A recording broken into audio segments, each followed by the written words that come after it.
everyone. Hi, everyone. I'm Leticia Gillett. This is another Archetype show, but this is a special one because we have a special guest. He is one of my best friends in life and my um, just lives in my heart. His name is Kaleb Rice, but I call him Kalebs, but I'm the only one who can call him that. And so today we're gonna do something different.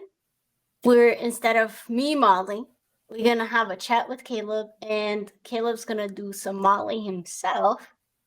And we're gonna be answering some questions in the channel. I see some people already in the channel: Natalia, Patricia, Velarix Art, Numbscult. Hi everyone.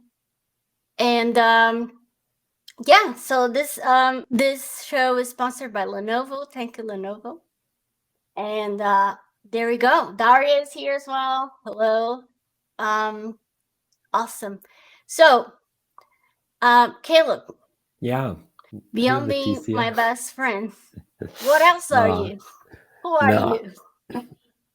no, thank you for having me, Leticia. I'm excited. I feel same way, you're one of my very best friends, so happy to hop on and yeah, do some sculpting or whatever, honestly. Awesome. Y'all think would be good to do or Yeah, yeah. for everyone, I worked with Kaleb at DreamWorks, but I met Kaleb, I think, what year was that, Kaleb? 2018? Probably like 14? 14. Yeah, I'm horrible with Yeah. dates, but I met Kaleb in 2014 Yeah. at an event here in LA called CTN. And Kaleb was he was like 12 at the time, but he was already doing 3D. He was so young and he was doing 3D, and I met him and I was already angry at him because he was so young and so good. And I knew he was going to go places. And um, years later, in 2018 or 17, Yeah. we worked together at DreamWorks, right, Kaleb? Yep. And then that was when we really became close friends, right? Yeah. And I learned a ton working with him. Kaleb is always has a very nice personality of always modeling with a smile. So that is also Well, not that is always, but sometimes. you trick well. But um, Kaleb, tell us a yeah. little bit about yourself. Where are you from? Where did you go to school? And where studios you work until now that you work at Pixar? So. Yeah. So I'm from Ohio. I went to school in Ohio at Columbus College of Art and Design, and after that went to Moonbot Studios, and was at Moonbot Studios until they were no longer, and then moved up to Vancouver, hopped around a little bit there until we got the offer to go work at DreamWorks around the same time. Yeah, pretty much a week, right? You came in a week after me. Yeah. Yeah. And so worked at DreamWorks and yeah, was there for almost 2 years, I think. And then, found out Pixar was hiring, and then, yeah, now I'm at Pixar. And so that's the Did you little always journey. know? Did you always know you wanted to be in animation, or how was that for you? Was that your dream? Yeah, when I was in school, I definitely I didn't know modeling or anything until college, or sculpting, ZBrush, any of that stuff. So but I was always interested in animation and drawing and designing, and so when I went into school, I wasn't sure necessarily if I wanted to do more illustration stuff, but I took some classes on 3D modeling. And at first I was sort of like, I don't know if this is gonna be it. This is tough, but then you get over that hump, and yeah, then I really started to enjoy it. And yeah. So you do have a strong kind of 2D background, right? Yeah. So I was almost gonna just do that. And then I thought ZBrush and modeling were sort of a way to, you could still design using it. And so that sort of is what attracted me to it in the first place. And yeah, so I And you think, do that professionally now, right? yeah, Because so now I'm in the art department at Pixar, and that is what I do, is more designing and sculpting. I'm doing both. So and sometimes I'll just do drawing and stuff. So this has given me sort of an opportunity to go back into sort of polishing up some of those 2D skills, because I think that being able to do both has at least helped me in kind of getting to do what I want to do. So like I'm always trying to get better at both sort of aspects of designing in 3D or in 2D. that's awesome. But yeah. Yeah, I love both your designs, 2D and 3D. So I call him a bastard because he's so good. So awesome. Well, do you want to share a little bit about your portfolio with the peeps here? Yeah, sure. Just so everyone know, like if you have any questions for Caleb, put in the chat. I'll be reading it. But for now, Caleb's gonna show a little bit of his art station. And yeah, go ahead, Caleb's. Yeah, so I haven't not updated my ArtStation in a while. So in fact, today I just posted an older sculpt I did. But yeah, this was sort of the work from school, like starting back here was probably college stuff, and stuff that I was doing up until till now. And I mean, kind of this area, this like line of stuff was actually what got me the DreamWorks job. Was that was, I think, how Charles had said he had seen some of my stuff on ArtStation, and so that was around this time. So this definitely helped me, posting stuff, and I guess I don't do it as much anymore, but yeah, back during my first couple jobs when I wanted to get into feature film, I was still doing, just making stuff on the side to try to get to a different studio. And yeah. You also taught at Gnomon, right? You taught Yeah, a little bit at Gnomon. yeah, when I was at DreamWorks. So I was sort of the long-term substitute for 2 of your semesters. I was teaching at Gnomon, and then I needed to take a break, and then Caleb stepped over for me. Yeah. And it was awesome. Yeah, it was fun. So, and yeah, and that definitely, I feel like I learned a lot by teaching stuff too, that sometimes it's hard to kind of explain what you're doing. That was definitely my skill, only time. Yeah, it's totally a different skill. And yeah. We have a question here for you, Kaleb. Oh yeah. Where do you find inspiration for your original designs? I think that it mainly just comes from, if I see something and I want to draw it, or sometimes I'm drawing something and it just sort of starts to look like something else, and then I will I guess, take that that thing that I didn't intend it to be, and then start to sort of branch off of that. But just sort of like anytime I'm starting with something, just having that sort of open-endedness to kind of keep exploring and let things be maybe something you didn't intend it to be. I think, it's, sometimes, especially if I'm working on things that I want to do something very different than what I'm working on, maybe if it's at work or something like that, it's like a good outlet to just purposefully try to do something different or different styles. I think that that's one of the main things is,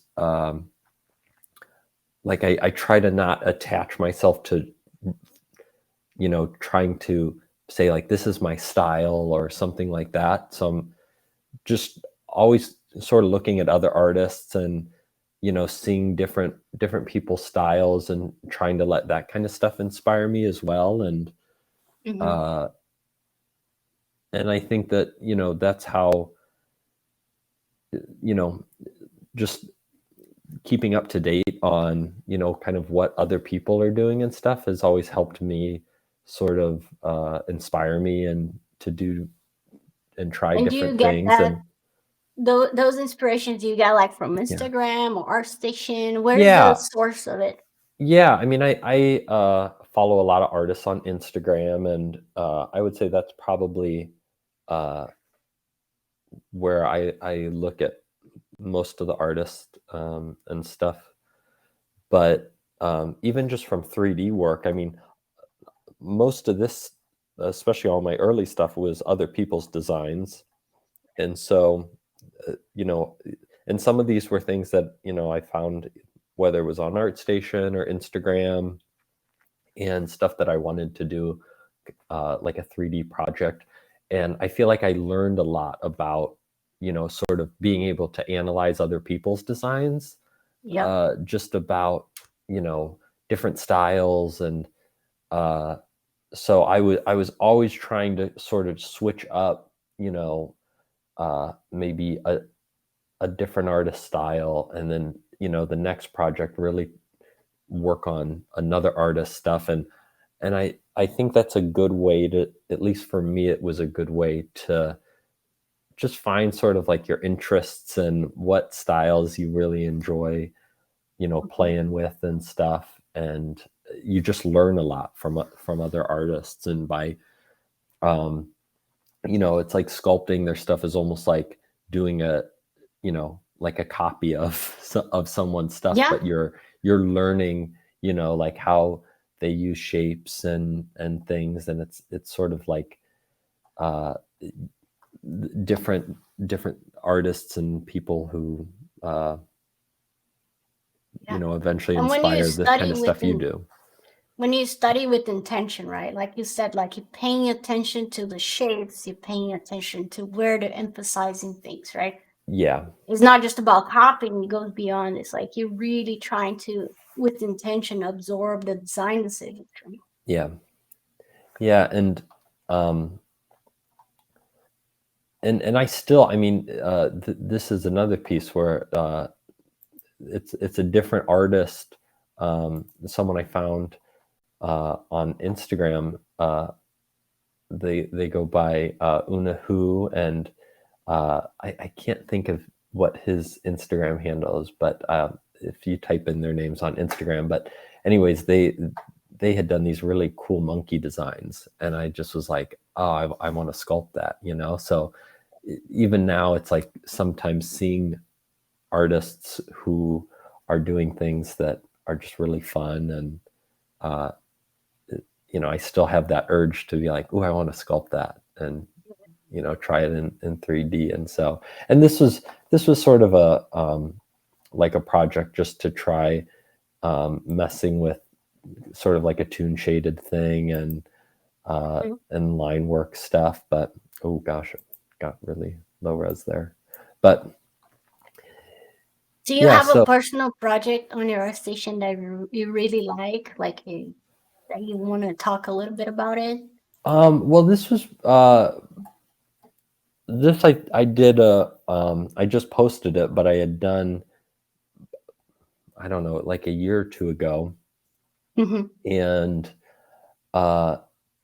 it sort of just was stuff that I was sketching and music that I was listening to, and so I was kind of listening to like 70s kind of soul and Donna Summers and different artists, and it just I started sketching and show the drawing.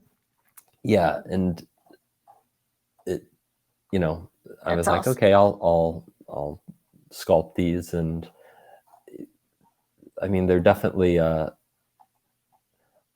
or I was thinking of them as sort of being like Muppet inspired kind of characters with just trying to have that simplicity and not have nostrils and a lot of anatomy, and just trying to be very like shape, just have some like big shapes. So I was just like, oh, this kind of big triangle shaped nose, or maybe she has this rounded triangle shaped nose, and oh gosh, I don't know what happened there. But anyways, yeah, so just things like that where you start to sketch things, and you're playing with different shapes and kind of characterizing those shapes. So yeah. We have a question. Velarix Arts asked, on that monkey showing, did you use a tomb shader or was something completely different? Yeah, this was just a flat toon shader, and or just a flat, I'm sorry, just a flat shader in Maya. And I had done I mean, it's all pretty simple, just like some gradient and stuff. And then the line work is basically the model expanded, and then you reverse the normals on it and just show the back of it. So what you're seeing is just the model on top of it, but it's kind of giving this illusion of line quality. And I had just put some noise and stuff on it to try to give it that a little bit of breakup. And it wasn't exactly like what I wanted even, but it was just a test to see like, oh, could that work? And so yeah, that was kind of how this was done, was just with that technique. So is there anything else on your portfolio that you want to show? No, I mean, have your froggies there. Yeah, I don't have those. That was another one. I guess I never posted on ArtStation. Let me get one thing here. You can keep talking. I'm just gonna get one thing here. Oh yeah, but yeah, I guess I don't have anything that I'm for sure going to check this out. Oh yeah. So this is a Kaleb original that I asked him to print for me because Lion King was my favorite movie. Can you show your model, the Lion King model? Oh yeah. Yeah, so here's that's the model Kaleb did. And then we asked a friend to print, and the result. Let me make myself bigger here. 1 second. Just so. Wait, how do I make myself bigger? I don't. What? Oh, now we're good. So there you go. So this is a Kaleb original that I have at home. Anyways, I just wanted to brag.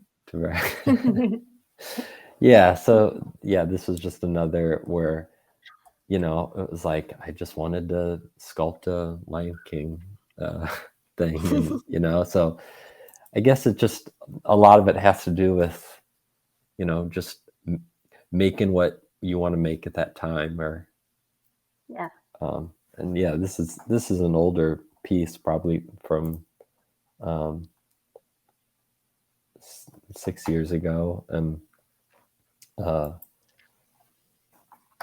That's awesome. yeah, so, and I think there definitely was just a time period of I wanted Disney. to sculpt Disney characters, so that was, you know, what we did.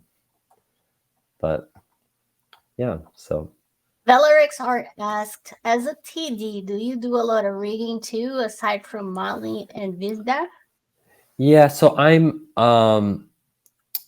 I actually only worked in the character TD department for a short time on Lightyear, but I've mostly been in the art department. And when I was in the TD department, you do have to do both, but I did not do any rigging stuff, and it was mainly because when I had started on Lightyear, I started in art and sort of ended up kind of staying on because of, you know, getting to do some design work and stuff on that movie. And then yeah, it's kind of what led me to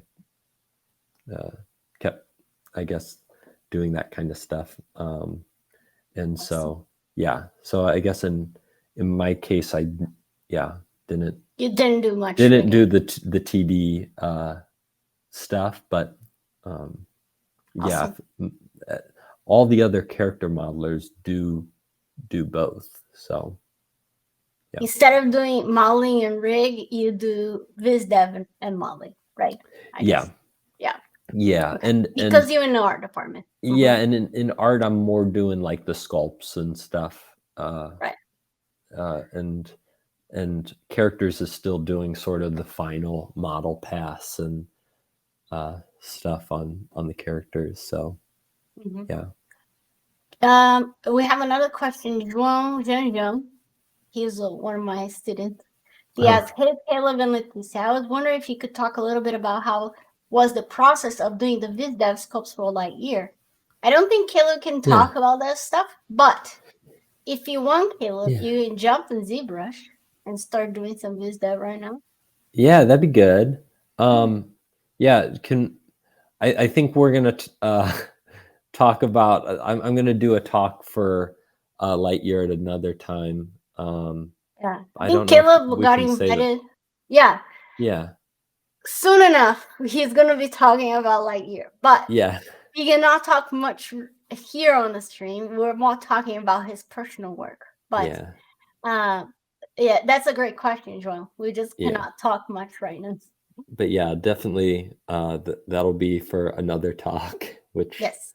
will be soon. So well, if you don't have anything else on your reel that you want to show, you can jump to ZBrush, Caleb. Yeah. People can keep sending questions. He's gonna start modeling and then keep talking. If you guys don't have any questions, I'll ask questions myself because I have some. Okay, Daria sent the question, Caleb, did you have a big portfolio before you get to DreamWorks, or there are any hidden models? Hold on, I'm trying to see. Sorry, I closed out of my ArtStation. 1 second.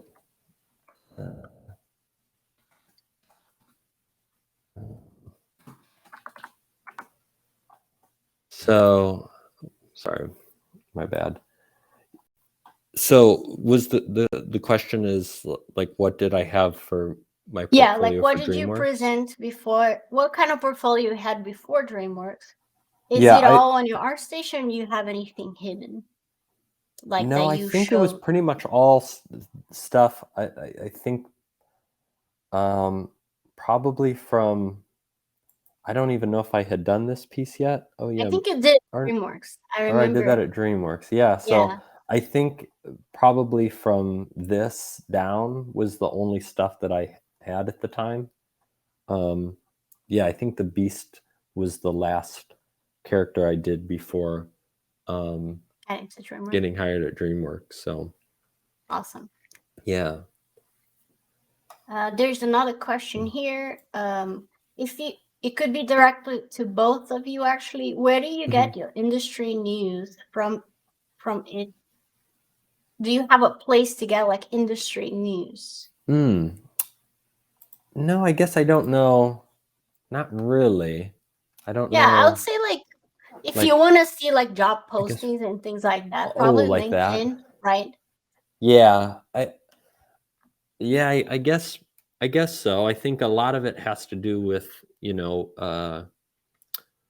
just when, you start meeting people and just sort of like making connections. I That's been how I feel like most of my jobs sort of have come about, at least uh even if it's just someone or Hmm. yeah. Yeah, like Um going to events, meeting people, LinkedIn. A lot of studios now they have their own Instagram, Twitter account, so they normally post stuff there as well. yeah. So that's a good way just to follow the big studios if that's where you want to be.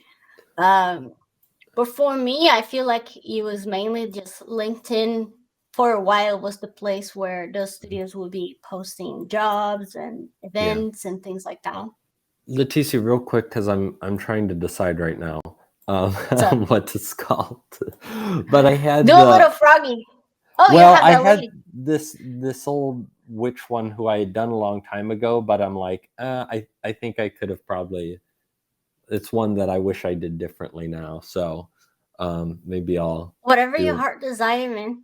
If you Yeah. want to do So her, or if you want to do a little froggy, whatever you yeah, think I is think fun. And this is your own concept, right? yeah. So I might do Awesome. this and yeah. I think Sweet. okay. Cool. So Let me see what kind of questions we have. Sir Saito is asking, do you have any art book recommendation for gesture or anything for anatomy? There is a great one called Anatomy for Sculptors. That it's very good, and it's a book in 3D already, so you can kind of study anatomy in 3D. Do you have anything else, Kaleb, that you like to use? um no, I mean I think I like to look at a lot of just art of movie books and I mean that's just me personally. Uh and you know, I tend to like lean towards I guess more stylized anatomy and stuff. So whenever I can see sort of how people are doing more stylized Hmm. stuff, like that kind of stuff interests me, I guess, more. Um, yeah, I guess if that, I don't know if that answers much, but um, yeah, that's just me personally. Oh yeah, Um, no, that's great. I mean, a lot of artists they go like your route, where you go much more towards the stylization of anatomy, where some people like to really feel like they comprehend anatomy on a realistic level to be able to later deform, let's say. And that's both ways are totally fine, right? For cartoon, I feel like a lot of it's understanding shapes of anatomy, right? yeah, Where for realistic stuff you want to go deeper in anatomy. Yeah.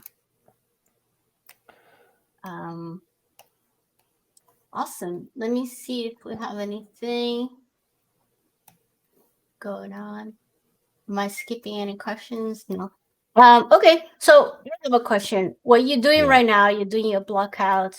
So you yep, do very similar to the way I do it on the stream, which is just blocking out shape, right? yep. And And yeah, go ahead.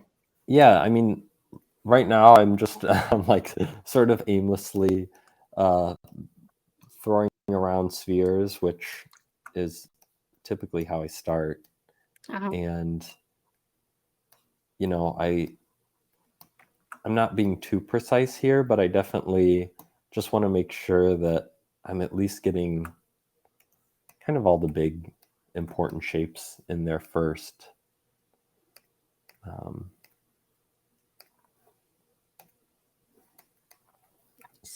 but yeah, If you just a reminder, if you have any questions for Caleb, it could be about his can be about what he's doing right now, just send it to us on the chat, and I'll be asking. Love those cheeks.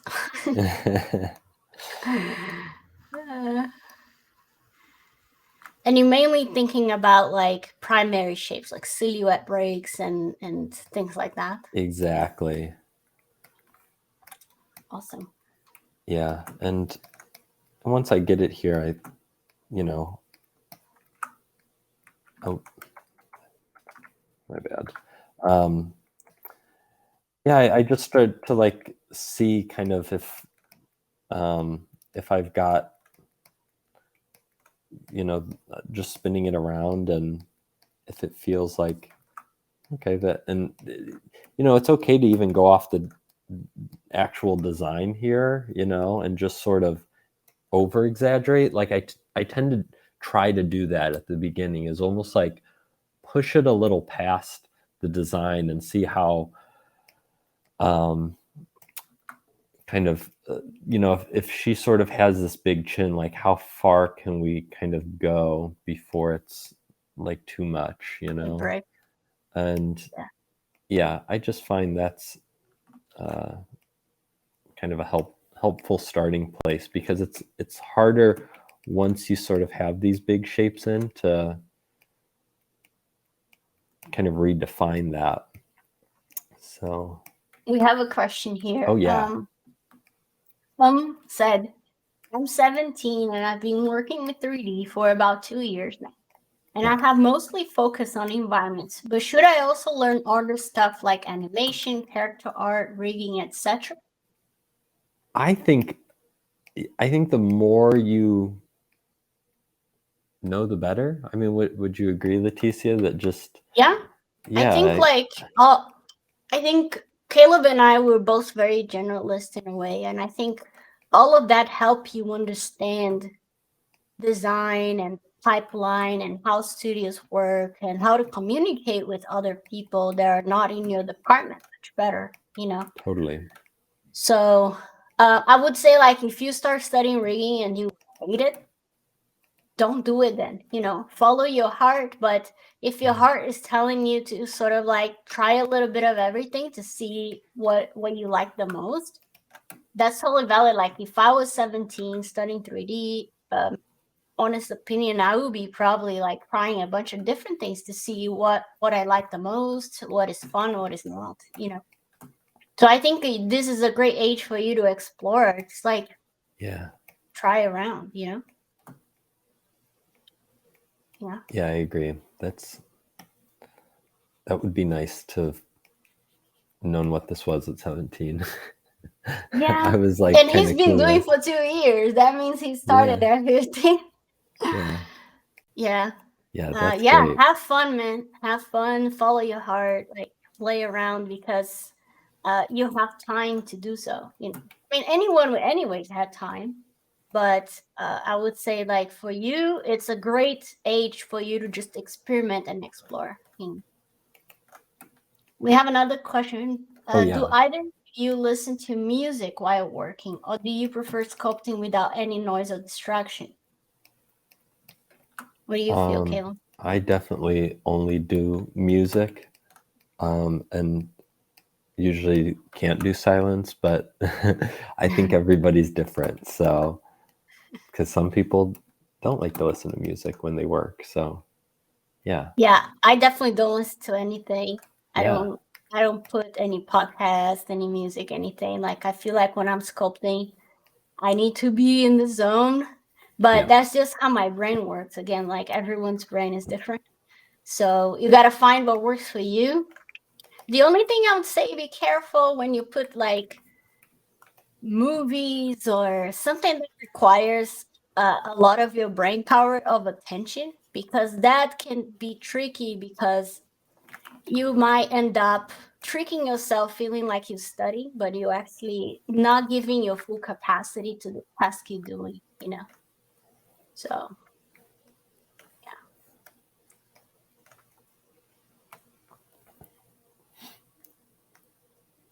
All right, Said, thank you for for responding. I have an internship at a small studio at the moment, so I'm capable of creating some game-ready models and other stuff when they need it. That's awesome. Yeah. Yeah, you should on your free time just play around with other things. Like if you're already doing a internship and you're modeling there at home, it's a good time for you to just explore and try other things and see if you enjoy it.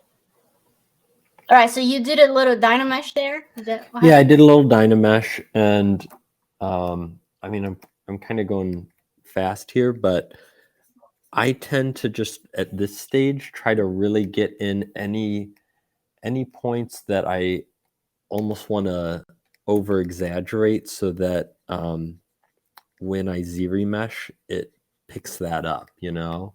Right. So, and I might kind of go back and change some of this, but yeah, for now, I'm just sort of carving out any sort of areas where I really want it to pick up. And sometimes, especially around the eyes, things like that, where I'm going to want, let's say, like eye bags, things like that. Mm-hmm.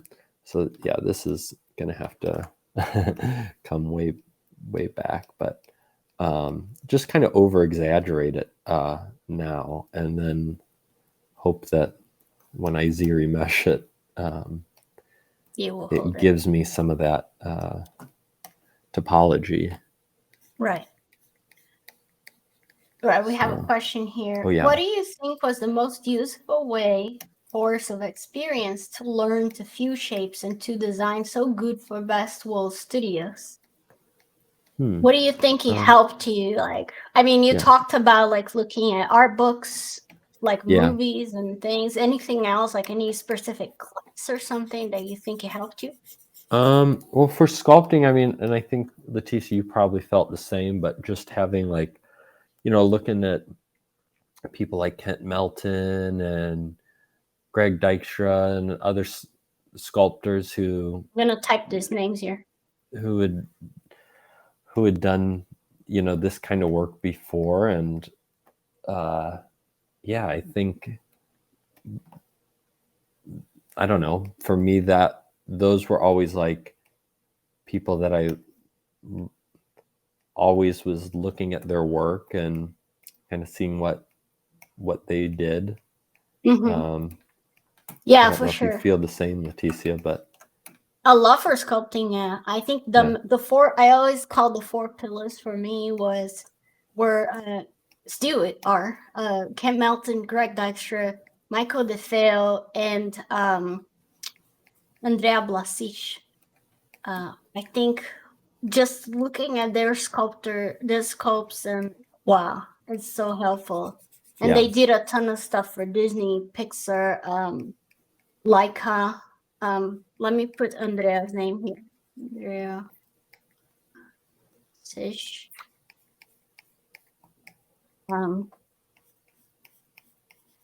And a lot of those sculptures is very hard to find online, actually, like the images. So getting the art books of like things like Brave or Ratatouille, there you can really see those images, like a good resolution. yeah. I wish there was a way to like get those images in high res somewhere, but yeah. For 2D, what would you say it was helpful for you, Kim? I think the same thing, just sort of looking at, you know, the people who kind of did the things that I wanted to do in feature film, and yeah, I think other artists that sort of like paved the way, and I just think you end up learning so much from like what's been done, and then you know, you can sort of do your own take on those kind of things, and Right. Like yeah, we both were big fans of Pixar Mike, right? yeah, Yeah, exactly. yeah. And Yeah, I agree. I think for me, a lot of it was really in 2D. It was really copying it, just like the characters from Lion King, the movies I liked, and like Mickey Mouse and all the stuff. I think a good class. It's I mean, I never took the class, but I heard great things about it. Is the one that Shane Olsen does, Oh which yeah. is like right. So if Yep. anyone's interested, Shane also has a class. Gnomon also has stylized class, where I think Steven Anderson now teaches that class. But I taught that class, Kaleb taught the class, Yeah. and a lot of other people taught that class. I think Shane's class, Matt Thurup, is very good.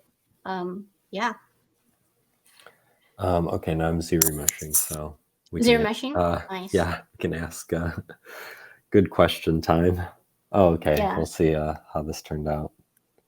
So yeah, this sort of gave me what I wanted in terms of yeah, it's pretty good. topology that, and now I can go out and sort of smooth out some of the areas that I actually don't want this much build up, but at least now it has sort of the topology to support this. So it's like when I subdivide, I'm already sort of halfway where I want to be, and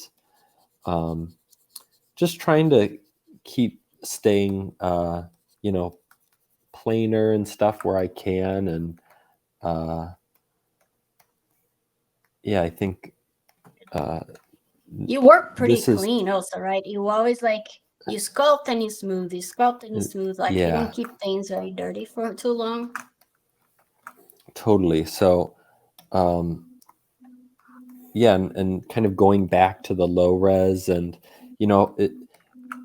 this is a good spot too, where if I wanted to take this face and sort of see how small I can kind of scrunch it, Right. and see if that still kind of holds up, and Yeah. doing that in the low res, Yeah. and this is just sort of the playing around part of those, keeping those big shapes, but now I have in the topology sort of all the pieces of the face that I wanted to have. Mm-hmm. So yeah, That's awesome. There's one comment here. Shane is a Oh, great yeah. teacher. His 3D character work really helped me to go to the next level with my sculpts and with ZBrush overall. Yes, Oh, yeah. Shane is awesome. He's a great teacher and a great modeler and a Yeah. great person, really. Yeah, he is. Yeah. And Yeah. then said, sorry if this is a bit off topic, but do you ever do Mm. live streams where you review viewers' portfolio and give advice? We do not do that. Not on this channel, at least. Yeah, unfortunately, we don't do that for now. Yeah. Yeah. This is Yeah, your own design, but do you feel like when you get someone else's design and you Yeah. need to model, do you take some liberties on like how do you want to emphasize things? How do you feel about that? I try to just do one for one when I am working on someone else's design, and then I think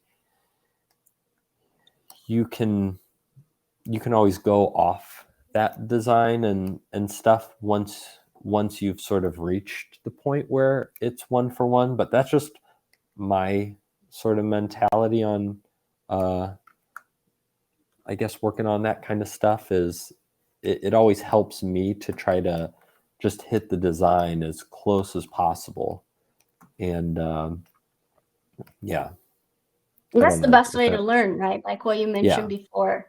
If you like doing someone's design, but then you like start doing your own thing with it, you're not really allowing yourself to learn from that design, right? Because you picked that yeah design for a reason. You liked something. There's something to learn, right? Totally. Yeah. Yeah. And, I think that, once you sort of learn, do it enough times and learn from other people's stuff, I think that's, you'll start to learn how to kind of evolve designs and change things to sort of fit, I guess, doing what you want to do and making the stuff you want to make. But you definitely have to sort of like learn the rules before you can break the rules kind of idea. Yeah. So, Also, if you're planning to that sculpt that you did on your portfolio, if you go off design, sometimes the recruiter might think that you just didn't know what you're doing. yeah, Right? totally. Like, oh, what the design, obviously the head is spherical. Why is this person doing, I don't know, a square? And then you might think like, oh, I thought it was better, but the recruiter would not know that, right? So it's dangerous when you use someone's design. If you change too much, it might go against you, because if you apply into a studio, like I said, they might think that you just didn't know what you were doing. Right? Yeah, exactly. So, all right, we have Gustavo Ribeiro here. Gustavo, for those of you who don't know, also one of my best friends in the whole world. And he said, Leticia, I'm your biggest fan. Kaleb has such a strong sense of design. It's awesome to see how he approached characters. I agree, Gustavo. Kaleb Oh, thank you, pisses me Gustavo. off because he's so good. No, I appreciate all kisses the. to you. Uh, Yeah, Kaleb is the yeah, bastard. feel free. Any questions? Sorry, I'm kind of like in my own little world trying to figure this No, out. you do you. But yeah, There's- any questions? Or I We mean, have I'm a few starting to realize questions now. I want this a little more squished. Mateus is asking, in general, what do you do to stay motivated whatever in what you are doing? Is there a mindset or activity that help for you? No, that's a great question. I think, I think if it's a personal project and you stop feeling motivated, then maybe it's a good point to just put it down and, either do something else, or, I mean, even if it's not sculpting or whatever, but, I don't know. I think I think we all end up working on things that, sometimes we don't want to work on, or things, but if it's kind of personal work that you're talking about, I think that, if you're not enjoying what you're working on in your free time, then I guess, you just put that down and move on to something else. I guess is Your that free time, it's important to have some, I feel like, some wanted of level of discipline, but I agree with Kaleb, like if it's in your free time, you're already working and stuff. If you're not feeling it, go do something else. You might feel it and go back, or you might just abandon. We all do that. Yeah. But that's why I like to do small projects, like little bites of projects, because I feel like I don't give up too fast. Like I don't have, let's say, like if I do a project that I can finish in like a weekend or 4 or 5 days, normally I don't get burned out by that. But that's just me. Do you normally do, what kind of projects do you normally do, like to keep yourself going on your free time, Kaleb? Oh, well, I guess if we're just talking about like modeling stuff, I try to work on things that are maybe different than what I'm working on at work, or, just trying to kind of keep up a skill set, and something else, I guess, if that. Yeah. Do you have a sort of routine answers for something. drawing? Yeah, I mean, I always keep a sketchbook around, and you know, if I'm doing a lot of sculpting, then I feel like it's a good opportunity to do something that's more,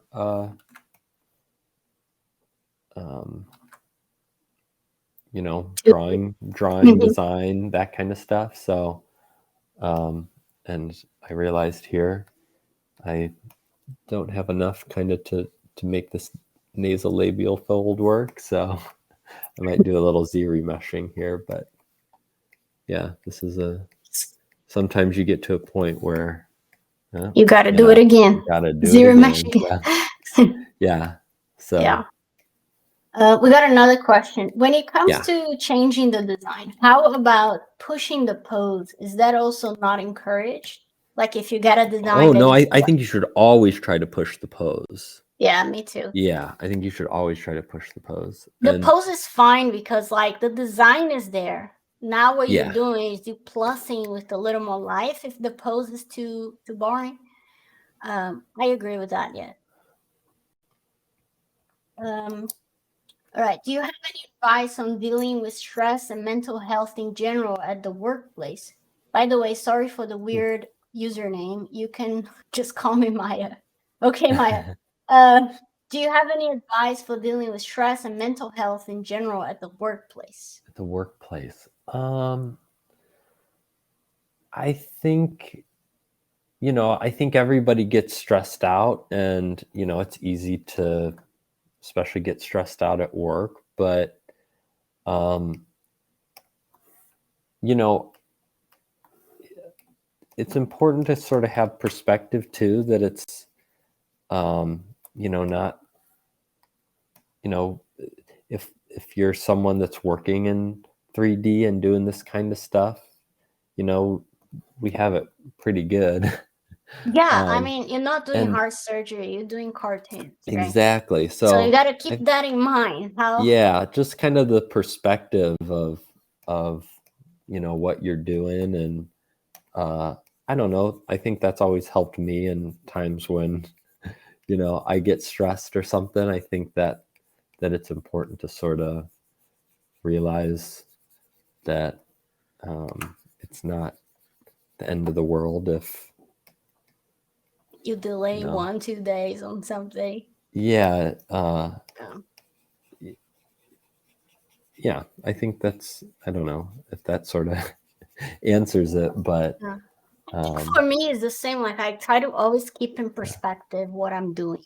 Like every time I feel like I'm like, oh my god, and I start, breathing fast. I'm like, come on, Leticia, we're doing cartoons here. yeah, Let's just take a beat, take a deep breath, and clear your mind. Go outside, take a walk, or do something to kind of like take you out of that moment of like freaking out, and yeah. then I come take a back and lot of try walks. again. I Yeah, think I taking know. walks help. So Caleb I and I, agree. when we work at DreamWorks, we used to do a lot of walks, right? Oh, Right we in used the to walk middle. all the time. Yeah. Yeah. Right in the middle of the day, we're like, take a pause, go walk, talk about Yeah. something different than work. And then you go Yeah. back and your mind is like, it's a reset for your mind, right?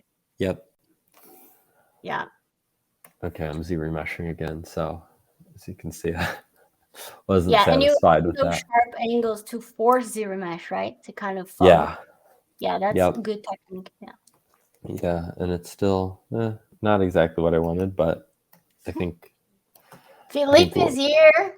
Was that Felipe? Felipe is a big friend of mine. And he just you posted a Little Mermaid fan art. I love it. Looks awesome. Let's see what kind of questions we got here. Velarix Art said, "Would you say that the Mali industry is very competitive compared to other parts of the animation pipeline?" I don't know if it's more competitive necessarily, but I don't know. I think in Mali, like we definitely have less people, right, than some other parts of the pipeline. So sometimes you can feel like, Yeah, like there's a this lot studio, more Yeah, there's animators and right. totally. Right? Like sometimes there's more animators because we need more and more lighters. And then modeling Yeah. is normally a small department. So sometimes it feels more competitive just because it's hard to get in because it's such a small department, I feel. Yeah. Um, yeah. All right.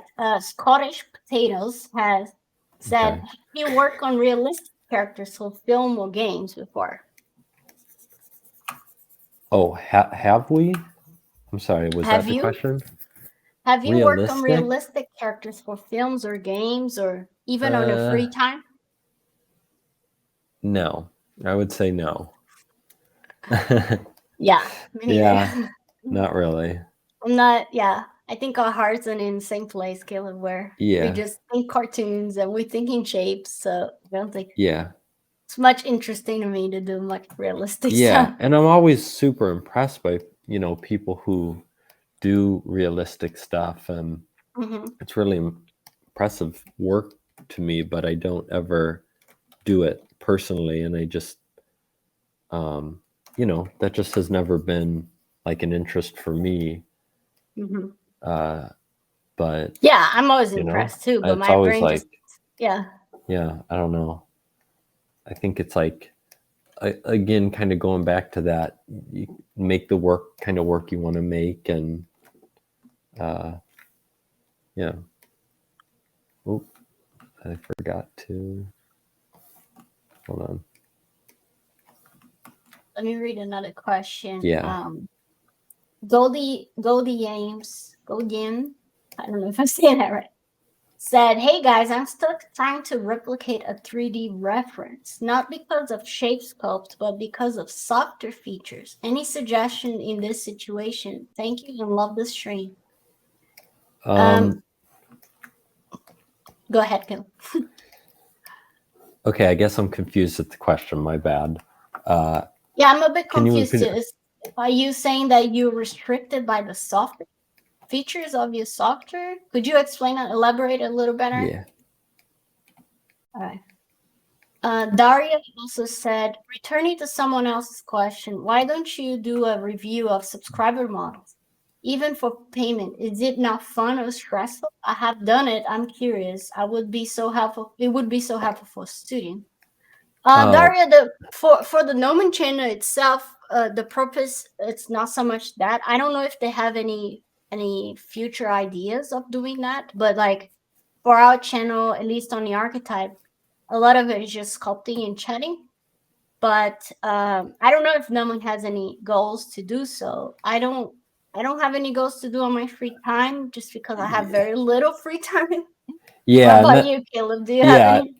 I'm the same way. I mean, I'm only doing this because Leticia asked me to, and I'd pretty much do I anything forced him. for Leticia. But yeah, I don't typically do this kind of stuff just because, yeah, it's like our free time is limited, and I have taught classes before and stuff, and when there's definitely times where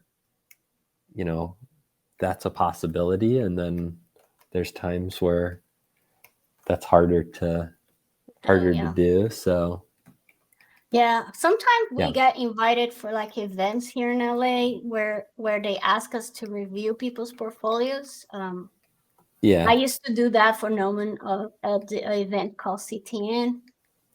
But in general, online, I don't do it just because sometimes it's hard. Also, like I feel like for me to really give proper feedback, I like to be with the person and like really taking the time where live feedback feels a bit impersonal, and I don't like that. But that's just my opinion.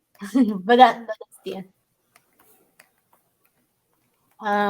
Tyler said, exercise is Yeah. always great for mental health. Take care of yourself. That's true, Tyler. Preach. Yes. Tyler Preach. Tyler also asked, do you guys 3D print in your process? Do you have to do differently for VR or 3D printing?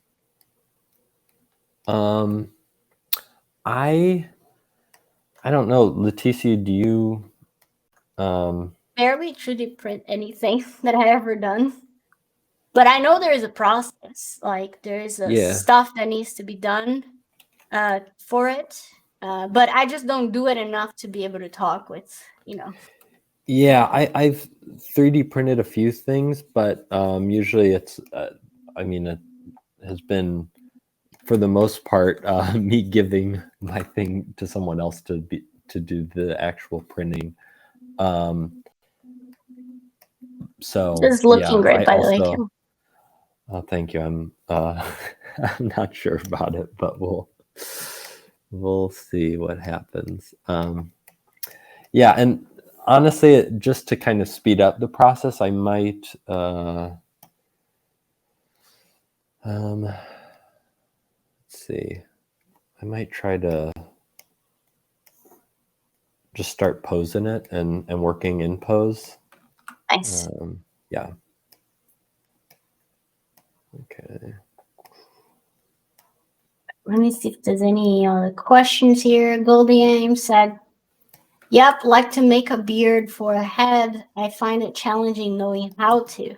How would you make a beard if this woman had a beard?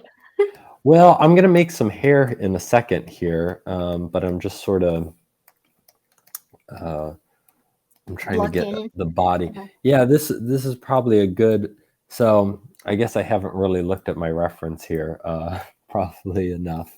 But yeah, Hey, I'm it's your kind of design. You can do whatever I'm, you want. I'm going for this bottom piece. So this is definitely a good opportunity to sort of check in and see if I've ruined it or not. And yeah, let's see if we tilt the head. Yeah, it sort of lines up, but there's definitely some work to be done still. So, but yeah, I might actually just let me get some things on here, and Yeah, go ahead. I'm gonna start trying to get a pose here going, but I gotta get some. Say, Go Games, that like we normally put hair or beard or brows. Normally we do separate just so it looks graphic. Like we wouldn't sculpt directly on their face. At least how I do it. Is that how you do? Yep, I always just do a separate piece of geo, and that's what I'm going to do here for the face here in a sec. But I'm like, oh no, everybody can see it. It doesn't always look like a finished product. So there's an artist called Rafael Grassetti that he always says it's gonna look like shit until it doesn't. You just gotta trust the process. Yeah, that's a good way of putting it. So you can just focus on the head if you want, Kaleb. Oh yeah, and I just realized I haven't had perspective on this whole time, so it's also not ideal. Okay, let's. Maya said, "I'm mostly working on environments, and I usually use Blender. I've been thinking about learning Unreal 5, but honestly terrifies me. Do you know if it's something that I should focus on?" I would say, Maya, if you want to be in games, I think it's very worth it to take your time slowly, start studying Unreal. A lot of even little animation studios are using Unreal to render stuff for animation, and some big studios too. I think Unreal is something very interesting to learn at this point as a real-time engine. But again, like if it terrifies you, just go slow. Take your time, watch some videos, yada yada. Don't need to stress too much about it. But Blender is a great software because you can do a lot of amazing sculpting there. You can do a lot of rigging. Blender is just a very complete package. So it's a good one to start with, I would say. Yeah. No, I agree that I mean I more and more people are just using Blender for all kinds of stuff, and it's really impressive, and it makes me feel a little behind that I still don't know Blender. Yeah, like But, I'm studying Blender slowly, yeah. and I don't have any rush with it. I'm just trying to have fun while I study it, and hopefully at some point I can start making the same level of stuff I can make in Maya in Blender soon enough. That's my hope. Yeah, so I would probably, if I wasn't just trying to hurry up and finish, I would be spending more time on the Right. block out of the hair, but I'm just trying to get some pieces in here so that just to get an idea of, And you're mainly focusing on the primary shapes, right? yeah, I'm just trying to get some blocky stuff in here, and I'll go in and sculpt it, but I'm actually going to Dynamesh all of this hair together just to have something to start with. Awesome. So just a reminder, if you guys have any questions, put it on the chat, and then I can direct it to Kaleb.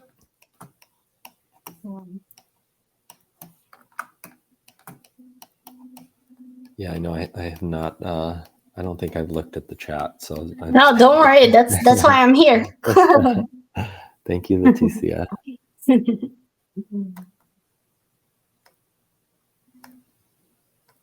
Yeah, and on the subject of like giving feedback, like it's just like if I like to give feedback, like really taking the time and doing draw overs.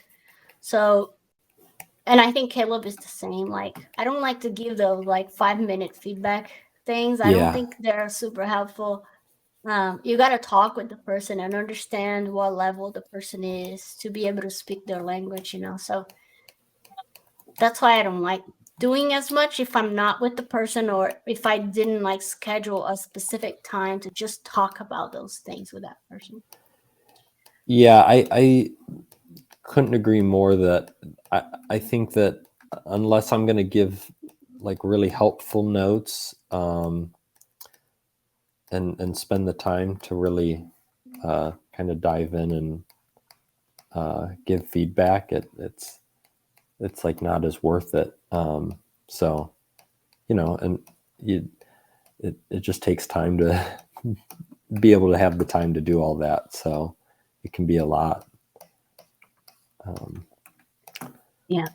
So yeah, I'm really speeding here, but I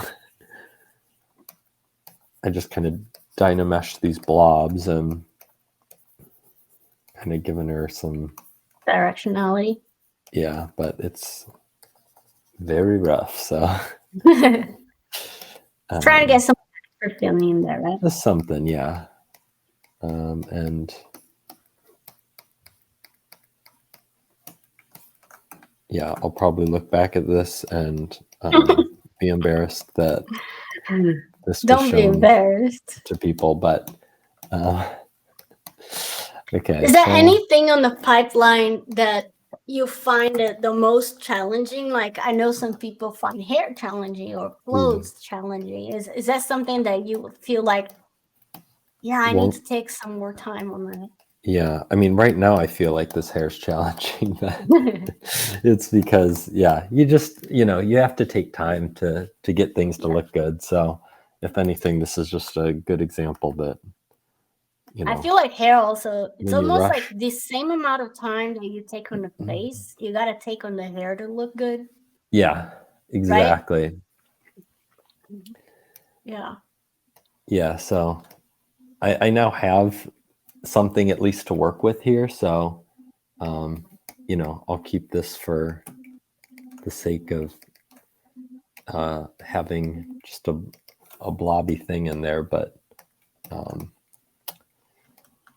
and then I gotta make there we go. One thing interesting to notice also is that we work very similar, but one thing is that we basically do some spheres and some extractions, and that's it, right? And then we just start sculpting. Yeah. So that is important to mention because some people get so caught up in like, what is the smartest way or the fastest way? But sometimes the way you feel comfortable is the smartest way, because you're gonna be able to get a result fast and keep sculpting and having fun, you know. So like I like to keep the process, and it seems like Caleb too, like fairly simple, because it's just a matter of having something as like a base to start sculpting in, right? Yeah, totally. And yeah, right now I'm just having having something in here is like helping just to, even though it's rough, at least you can kind of get an idea of what could go there. And especially with hair, and this kind of hair, just having kind of pieces that are, you know, breaking up this big piece, like that helps so much too. And you know, that kind of stuff takes a lot of time, but it's like when you have a piece that's sort of able to break up the silhouette, it just immediately helps kind of you understand that you know, it's not Organic, just this singular blob. Yeah, and there's some life to it. Just Darius send a reminder here for you, Caleb, to save if anything happens. That is a good point. Thank you. Okay. You know what? I'm gonna save off screen because I don't know go what ahead. the directory is that it's gonna show up. And again, if you have any questions for Caleb, what he's doing or about his career, send it to us in the chat. Yeah. And this drawing that is showing right now, those Caleb's drawings as well. Okay. Just awesome. Oh, no, what happened here? There we go.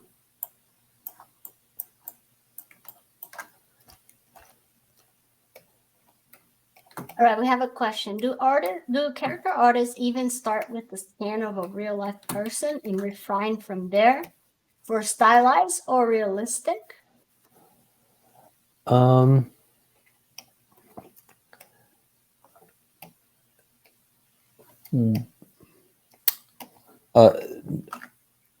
mean, some, not really. No, I guess not necessarily. For stylized now, right? Yeah, for stylized.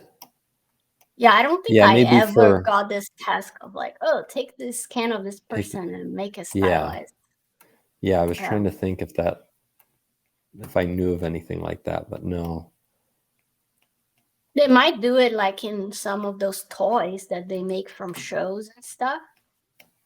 But I don't think for animation we ever have to do that. But I know for movies like VFX animation, they do that a lot. They get scans and they work from the scans.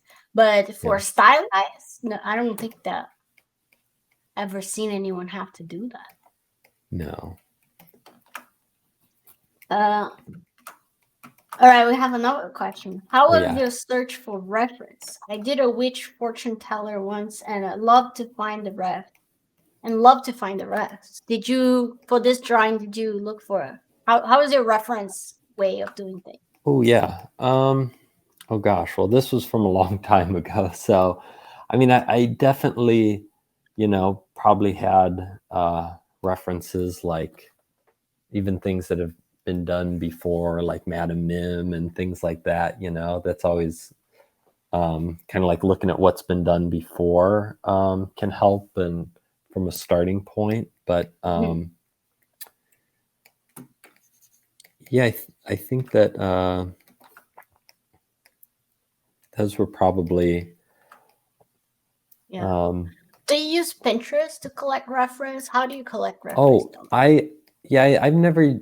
I guess I've used Pinterest before, but you know, I try to save, just save things that I find and things that I come across. You know, that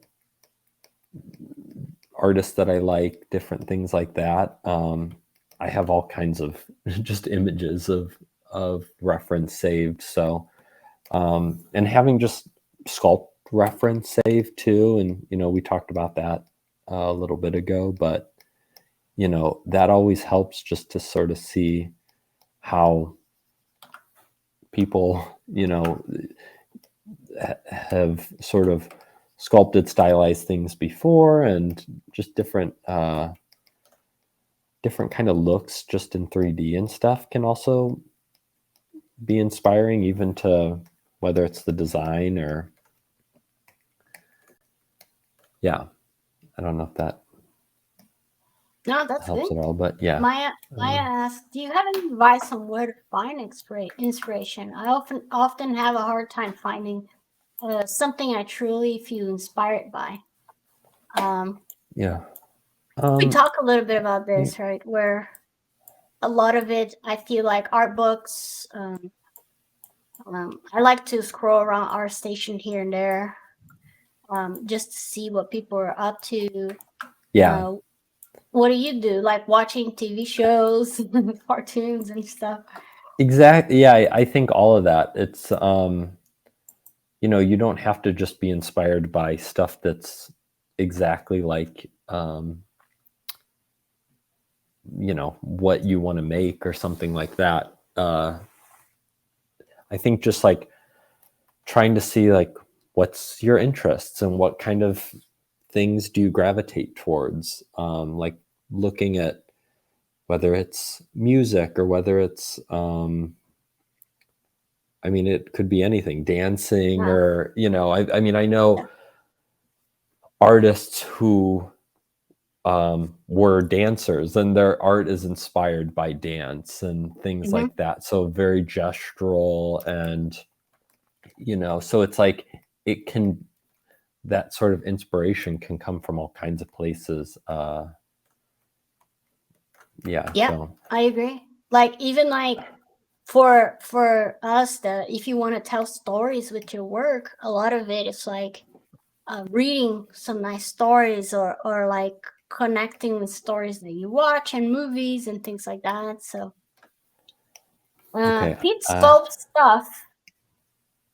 All right, you want to talk about what you're doing now, Kaleb, before I read the next one? Yeah. So I am in T.Pose Master and just trying to kind of compare. This is always like probably my favorite step, because you kind of see like, does the neutral pose thing that you make kind of fit into, is it able to fit into a pose? And I think that always at least helps me sort of figure out. I mean, a lot of, and even back at DreamWorks and stuff, it's like when you put the character into a pose, you're really seeing if it's going to work. So this is sort of like this trial of, does this T-pose work? And sometimes you have to go back and sort of change things to make it work. In the neutral. But yeah, I guess if that. And Leticia, do you sort of work in the same way of? Yep. Same way. Yeah. I like to definitely. I use a lot the see-through button in ZBrush when I'm at work to check proportions and things like that. It's always nice. Yeah. We have a question for Pete Sculpt. Yeah. I love your sculpts, Pete, by the way. He said, question for both of you. Throughout your professional careers, have there been a character that stands out as one of that was super fun to work on? Oh, not in our, not like a work thing. It can be, I guess. I mean, I remember you having tons of fun on Trolls, right? Oh, I did. Yeah, Trolls was so fun. Trolls was such a fun movie to work on, I think. Yeah. Yeah, anytime, just kind of like things that are pretty silly and don't take itself too serious. That's always, at least when I have the most fun working on something. Yeah, me too. I love silly shit. Yeah. Yeah. I think the movie it's not out yet. The movie I worked at Disney called Strange World, coming out November 23rd. You guys are gonna see some characters that I did, and it was so fun also. But I had a great time on Trolls with Caleb, and on Croods too as well. It was pretty fun. You did a ton of stuff on Buzz, right? So that you did the cat on Buzz, which is my favorite character. Yeah, I'll probably talk in the in the next one, Yeah, on the probably talk. about Yeah. that. But yeah, yeah, I guess it's hard to say without Yeah. No, don't worry. but yeah, I think out in terms of things that have been released and stuff, I definitely enjoyed yeah, probably Trolls at DreamWorks is up there for one of my favorite things I got to work on. It was a really fun team too, and that always makes such a big difference, It when does, you're yeah. really enjoying everybody that you're working on and working everyone with. was doing fun stuff, so you get so inspired, right? Yeah. When you see what people are doing, and it just pushes you to do your best, right? Yeah, exactly. Yeah. Right, we have a question for you here. Have you ever done master studies when learning it? Oh yeah, I mean definitely trying to work on, if it's drawings that inspire you, I definitely do that kind of stuff. I mean, I feel like a lot of Leticia and I's kind of Disney sculpting stuff is sort of a way, that stuff's been sculpted before, but sort of doing that is like a master study in a way, because you're sculpting it yourself, and you learn a lot from that. So yeah, I do a lot with my friend Gustavo. We pick some movies we like from like Pixar or Leica, and then we just sculpt the characters so we can learn from the designs of those movies, And I know you do that as well, Caleb. yeah. Of just like drawing characters for movies. So you draw with intention, you sculpt with intention, and you learn so much from just doing master copies of those drawings and sculptures. All right, we have some good questions here. Daria said, "What is it like to see your work on a big screen? To realize that your work has been seen by millions of people, and that this movie has an impact on people's lives." Talk about that, Kaleb. Yeah, I mean it is awesome to get to do that, and it's totally a goal that I think anyone can do. You just have to, if that's the kind of stuff you want to make, like working at feature and doing that kind of stuff, it's a very achievable goal. We did it and stuff, but it takes a lot of work to get there too. And I think yeah, it definitely very is like surreal, right? Like, yeah, I remember when I saw my first movie, which was Trolls 2 with Caleb. Even though I worked very little in that movie because I was on cruise, it's a very weird feeling. Like, it never really clicks to you how impactful it will be, but when you remember your own experience with other people's movies and how impactful they were, like, you feel like, especially if you're working on something that you like and you believe, you feel pretty happy. It's like a very fulfilling feeling. Yeah. Maya asks, when does the stream end? It ends in half an hour, so at 3 p.m. Maya, Pacific time. All right, let me see. Here we go. Yeah, it's very surreal, Daria. It's like a feeling Yeah. that never goes away, really. You always like surprised when I work on Encanto, for example, like it was insane to see people like, you know, dressing as the characters, singing all the songs, and it's just amazing. So Yeah, I think one thing for me is I definitely, like, when I watch movies that I've worked on, I end up thinking about more like everyone that I worked on it with than like, oh, that's so and so's, shot, yeah, or that's, uh, and you just start thinking like, oh, so and so did the hair for that, or it looks so and good. it's Yeah, yeah, it's because you get to know everybody on the team and stuff, and uh, you just, I think, appreciate more like everybody's work on it, and I mean, at the end of the day, it's like everybody's uh, kind of a small part in this yeah, big thing, and there's so many people that work on it. So that's kind of what I feel like I always am thinking of when I watch it, is like, wow, yeah, this is so much work went into this, so and much. yeah. Yep. All right. Tyler So, said, do you often sculpt hair, or is that the pipeline usually use VFX simulations for hair generations? I'm a Houdini artist. I am always interested in how Houdini incorporates with other areas of the pipeline. um Yeah, go ahead. well, I mean, the sculpt can be sort of like a guideline to when the groom's done. So uh, someone else does the groom, and that gets simulated, and uh, we're not part of that process at all. But Yeah. it's more of just for a stand-in of or a design of like what the groom could look like.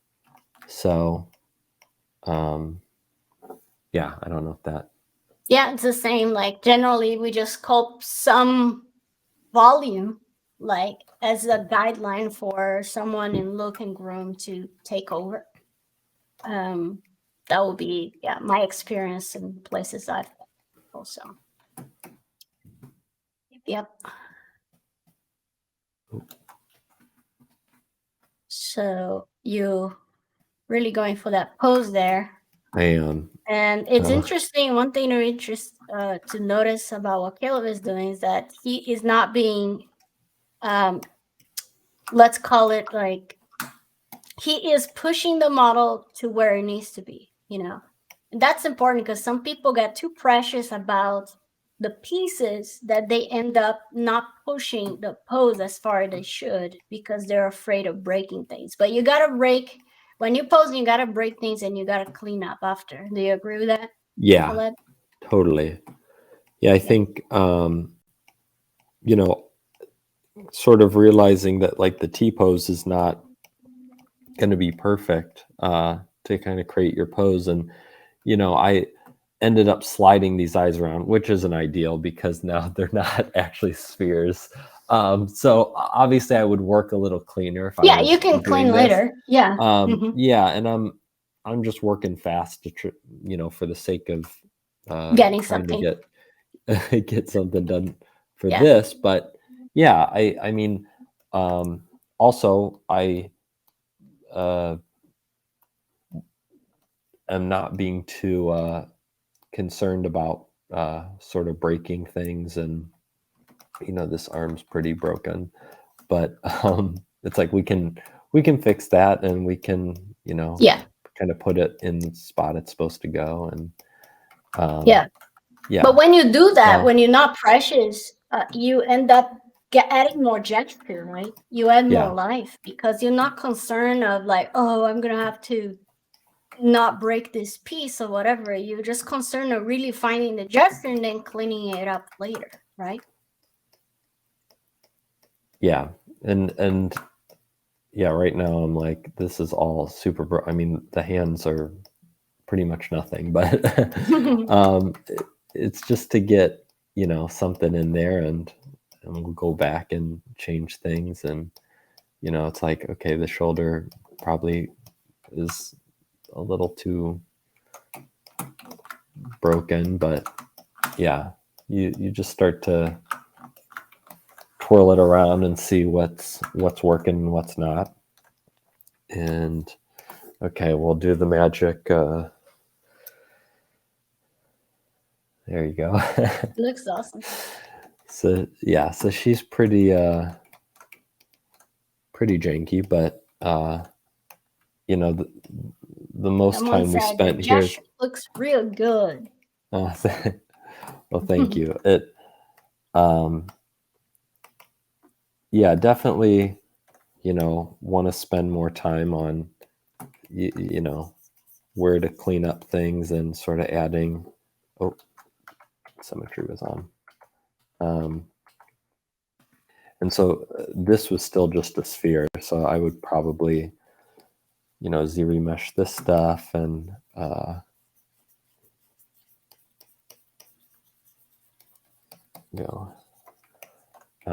and this is very broken. There's a question here. Do you think ZBrush is going to be in trouble since Maxon took over? I have ZBrush and I'm worried what they're going to be doing for the near future. We cannot speak for that. Yeah, really. I don't know.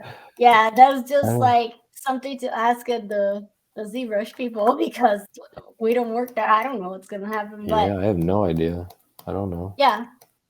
Just gonna keep loving ZBrush and see what happens. just like you.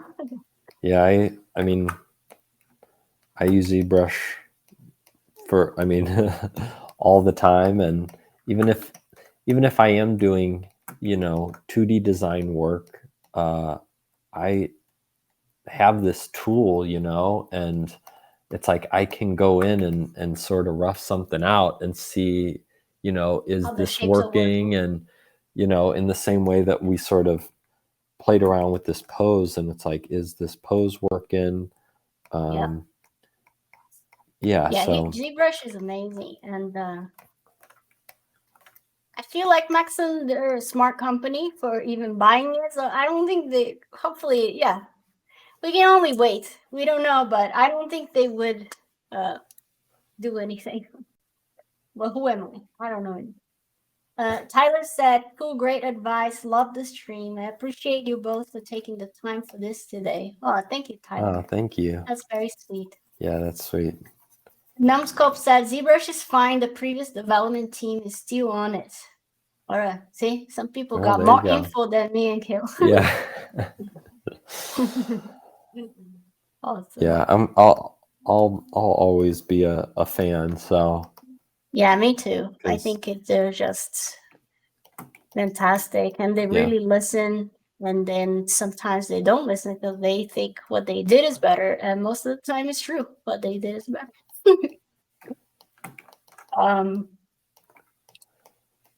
That's right. Caleb, Velarix art is reminding you, don't forget to hydrate too.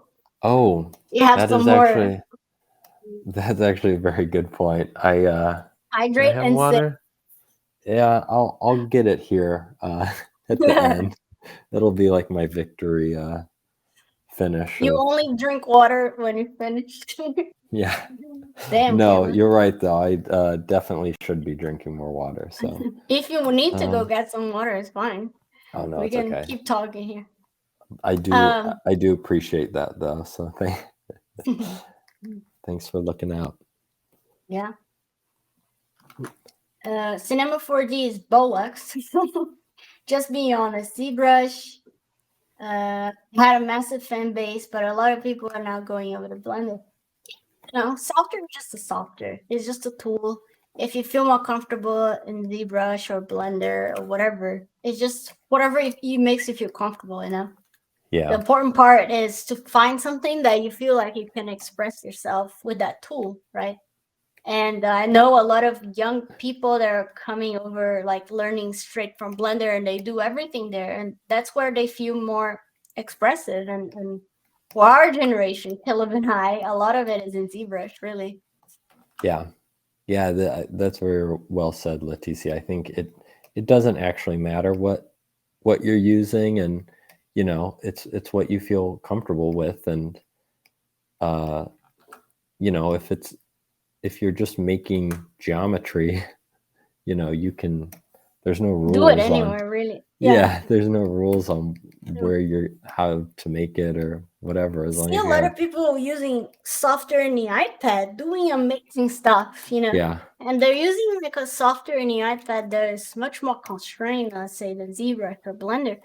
But that's where they started, so they feel so comfortable and they're doing amazing stuff. It's just a tool, really. So yeah. Let's see. Darius said, wait, let me get back here. Darius said, you said making models from movies is useful.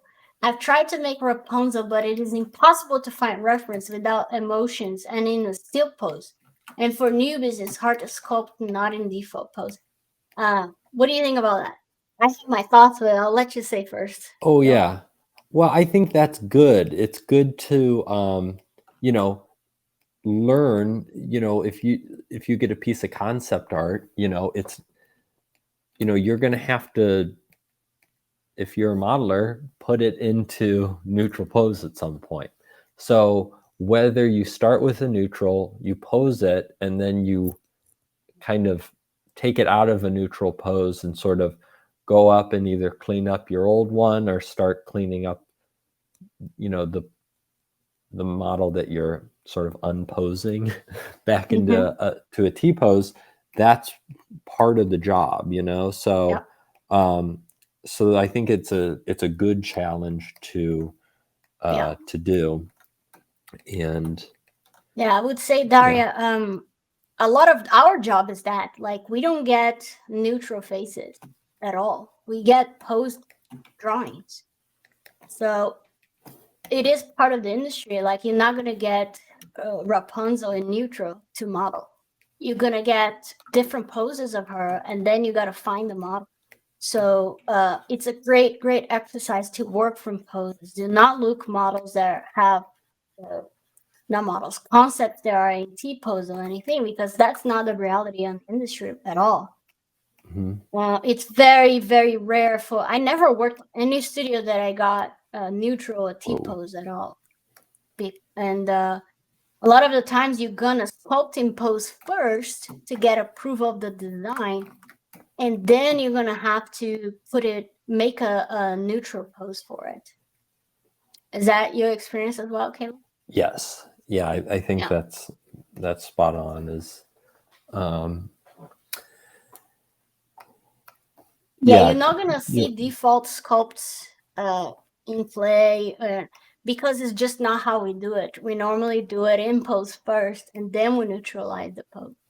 Yeah, I mean, I think there probably was a time where there were model packets given that were Long time ago, right? a long time ago, but I think in today's standards, that's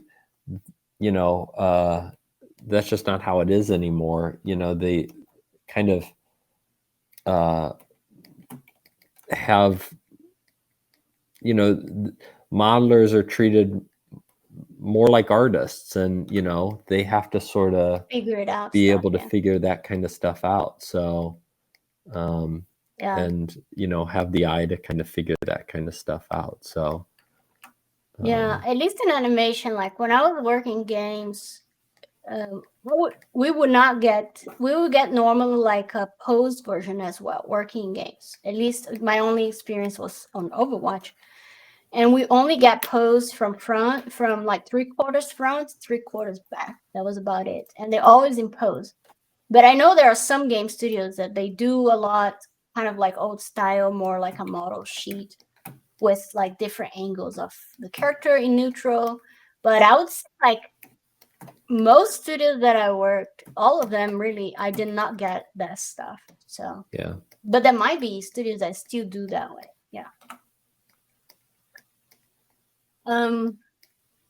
For portfolio pieces, how much time do you spend in Photoshop after rendering in Marmoset? Well, I render marmoset. Ooh. I go to Photoshop just to do like final color stuff, or if I want to clean up some render problems and stuff. I don't do much, I'll say.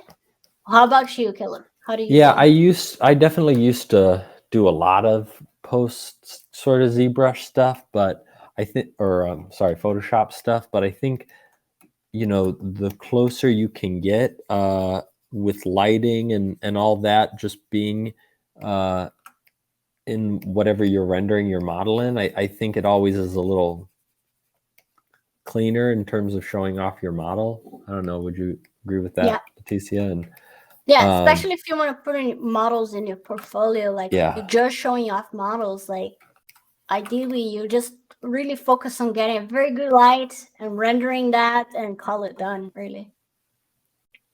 Yeah. Let's see. oh, I think I read all the questions. This is looking awesome, Caleb. oh, thank you. Get stuff so fast. Pissing me off already. Darius said, wow, that's hard about poses. I thought all concepts are like for games in A pose front and back. This is definitely the thing I should exercise. I agree, Daria. It's like, being very honest, like I've seen very rare like studios that do that kind of old school model sheet. Like they expect you to figure out stuff Yeah. more. So I would say Yeah, like jump and there right in. might be some. I mean, I guess we Yeah, there can't might really be some. speak for every Yeah, no. studio, but I mean, definitely for feature uh and Leticia, I'm assuming was it the same probably at Blizzard and Yeah. yeah, At so Blizzard, it was all the same. Like we can only speak for the places we've been, really. And yeah, but for my experience, like a Netflix, DreamWorks, Blizzard, Disney, they're all like you do not get A poses or like neutral faces, anything at all. They really give you like an action pose with not action, but like a gesture pose with some facial expressions, and then you gotta figure it out from there. Yeah. Of course, Daria. And Daria, when you start doing in pose, you're gonna have so much fun. You see what Caleb is doing? Like this is you just feel the character much better, you know. It's like you're just gonna feel your character much better now if you don't work neutral, you know. yeah, And it's very, very fun to see things in pose early on for everyone in the pipeline, really. We're getting about 13 minutes left. If again, like if you all have any other questions, put it on the chat. Oh, you got a lot done, Caleb. Thought we were going to do just her face. I know. Well, I don't know. I was like, we'll give it a shot. You know, we have some lumpiness in the hair and the body, but we'll you know, that kind of No, stuff it looks takes awesome. You gotta put her little lower extra tooth time. though. Oh I'm yeah. just gonna say it. Yeah. I'm not gonna let you go Okay. without the tooth. People are saying this lady looks amazing. Thank y'all. This is looking fantastic from P. Darius said this looks amazing. Numbskull said gramified. You need to show down between this grandma versus the innocent. Oh, it's because I did a grandma also on a stream. Oh really? Once. And we gotta put them together having a chat or something someday. Oh, I think so. I think so. Yeah, that hand's, you know, you get it. You all get it. It's fast. Yeah. But, so we get it. You know, just having some of those sort of gestural placeholder things that, yeah, you know, it really helps. And that is so helpful because it helps you find the character face, right? Even if it's just a little blob there to kind of get the gesture in. Yeah. It's super fun. And hey, you did this in like what, an hour and a half, and we have we have everything we need. You just need to now start refining. And yeah. So yeah, that's crazy. That's gesture sculpting, Tyler said. That's right. A lot of people underestimate the power of gesture sculpting. It's so important, and for a job like what we have, if that's your goal, like to work on animation studio, that's everything. Because you're not going to show your director a pose character ever. You always going to show it in pose, so you got to practice a lot of gesture.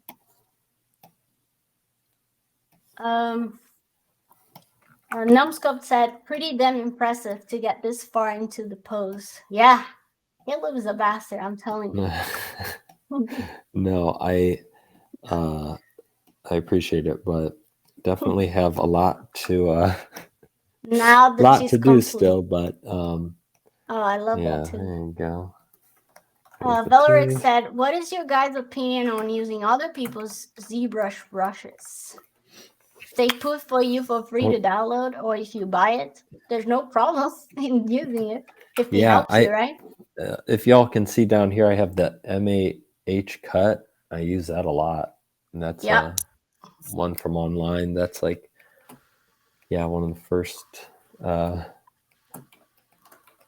Definitely like a necessity for me at. For me too. Yeah, I love that brush. Yep. And Numbscup said, hey man, everyone should have a MAH cut. Yes, everyone Yes. should. And it's free. If you go download anyone, it's free. James Shen said, I have heard that at Pixar you have to be able to model and rig to be part of the character team. Is that true?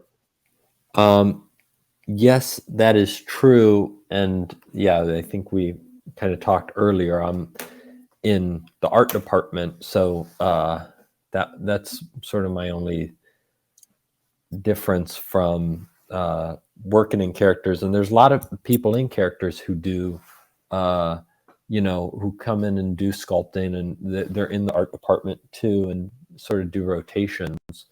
And a lot of it just had to do with timing and stuff from when I started, that I have kind of stayed working in art.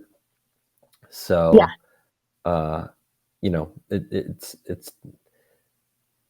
it can be different for people, but yeah, for the most part, everyone also is able to rig, and or at least have some rigging experience, or and some people start without rigging experience, and they teach they teach learn them how to rig. And yeah, so I mean, they definitely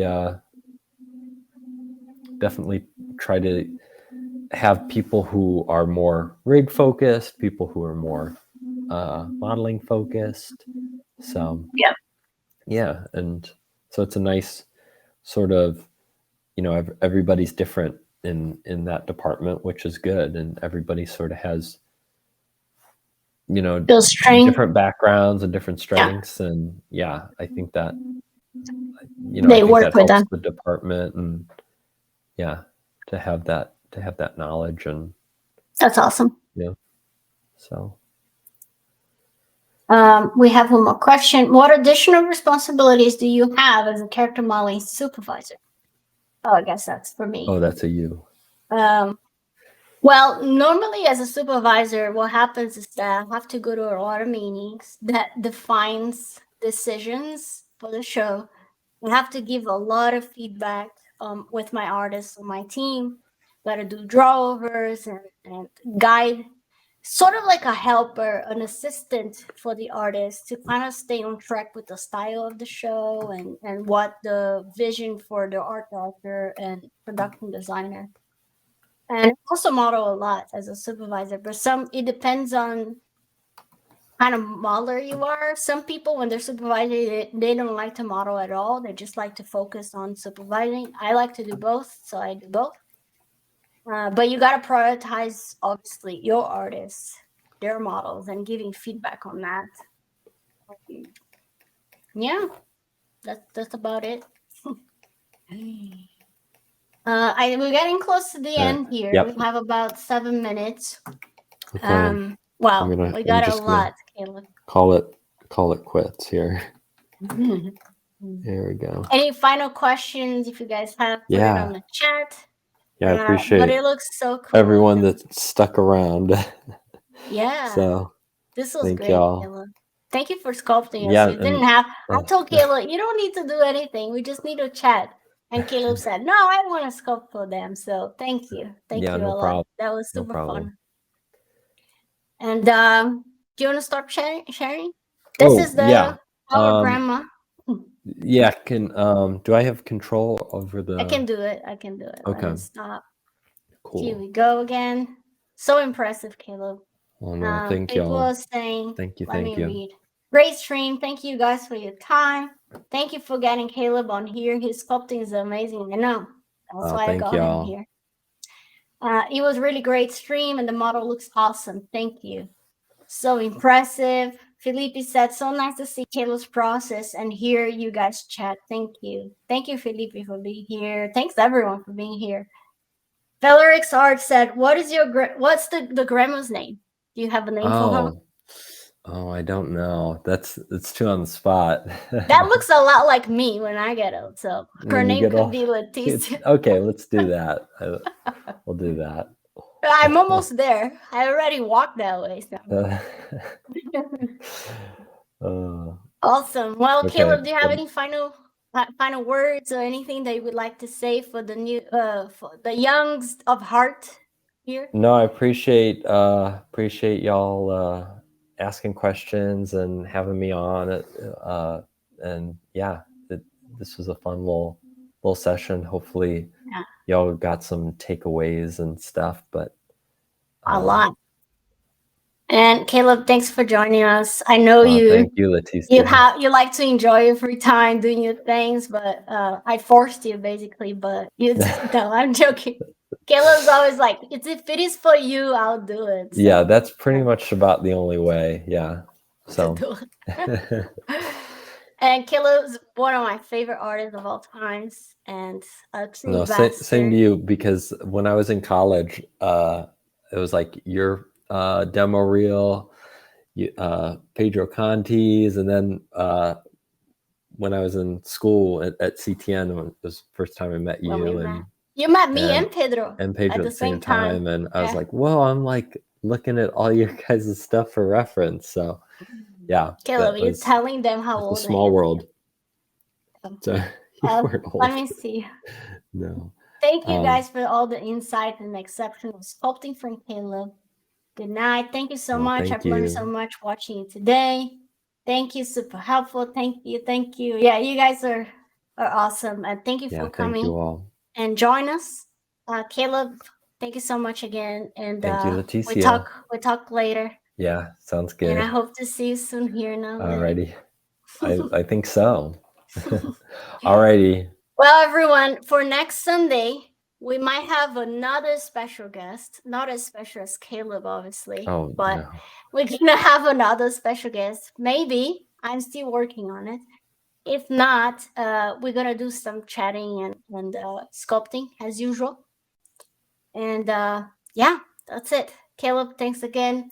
Alrighty, I'm going to play a fun video from Gnomon here to end it. Okay. And have all a good time. I can just drink some water. Yeah, I'm going to. You can hop All right. off. Bye, all. See ya. Bye, everyone. See Bye. you all. All right, here we go. Gnomon video. Get ready.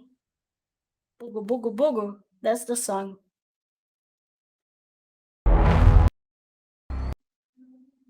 Oops.